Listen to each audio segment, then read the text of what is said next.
এই হলো আমাদের কলকাতা। কলকাতার এক পুরনো এলাকা, শোভাবাজারের কাছাকাছি এক পুরনো বাড়ি। সেই বাড়িতে থাকতেন অরিত্র, তার মা ও ছোট বোন তিথি। বাড়িটি তার ঠাকুরদার আমলের। কাঠের সিঁড়ি, উঁচু ছাদ আর মাঝখানে এক বড় উঠোন। বাড়ির এক কোণায় ছিল একটা বন্ধ ঘর। চাবি হারিয়ে যাওয়ার পর থেকে কেউ আর সেখানে ঢোকেনি।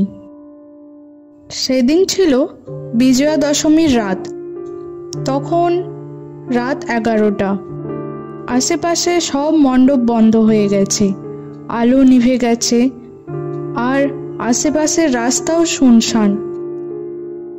অরিত্র তার রুমে বসে হেডফোনে গান শুনছিল, আর হঠাৎই সে এক শব্দ শুনল।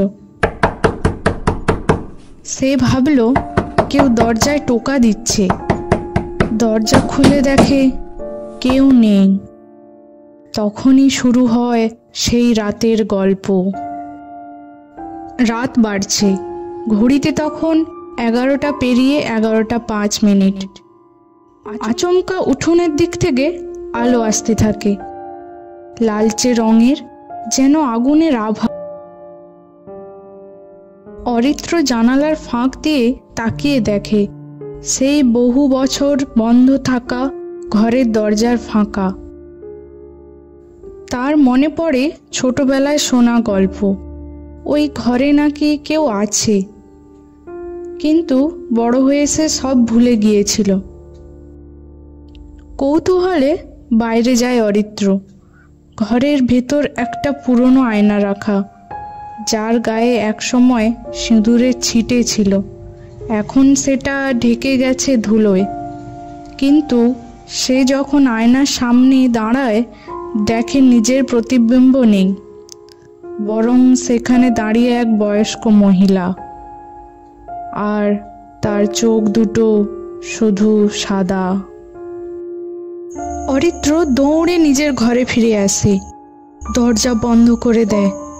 ভাবছে সে ভুল দেখছে। ঘড়ি তখন ঠিক 11টা 13। আচমকা তিথির রুম থেকে কান্নার শব্দ আসে। সে দরজায় ধাক্কা দিয়ে ঢোকে।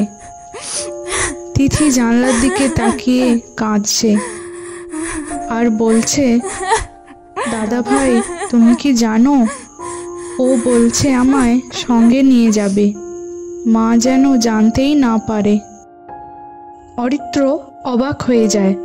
তিথির চোখ বন্ধ, সে যেন ঘুমের মধ্যে কথা বলছে। তাকে চেষ্টা করে জাগাতে, কিন্তু তিথি ঠান্ডা হয়ে যাচ্ছে ধীরে ধীরে। তার ফোনে তখন একটা মেসেজ আসে, তিথি আমার, তুই শুধু বাধা হচ্ছিস। অবাক হয়ে ফোন ফেলে দেয়। তিথির ফোন তখনও অফ। সে বুঝতে পারে এই ও কারো আত্মা, কারো প্রেত সত্তা। সে আজ মুক্ত হতে চায়। অরিত্র ছুটে যায় ঠাকুর ঘরে। ধূপকাঠি, গঙ্গাজল, পবিত্র বই সব নিয়ে আসে।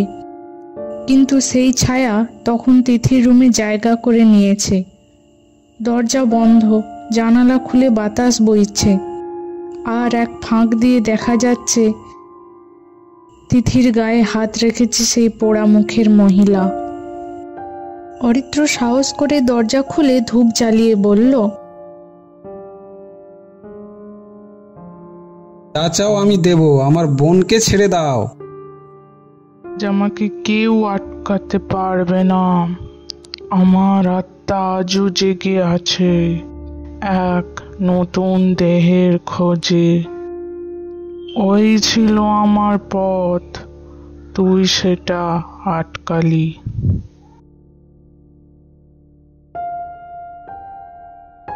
অরিত্র গঙ্গাজল ছিটিয়ে দেয়, ধূপকাঠির আগুন ছুঁয়ে দেয় আয়নার প্রতিচ্ছবিতে। আচমকা এক বিকট আর্তনাদ, আর সব নিস্তব্ধ।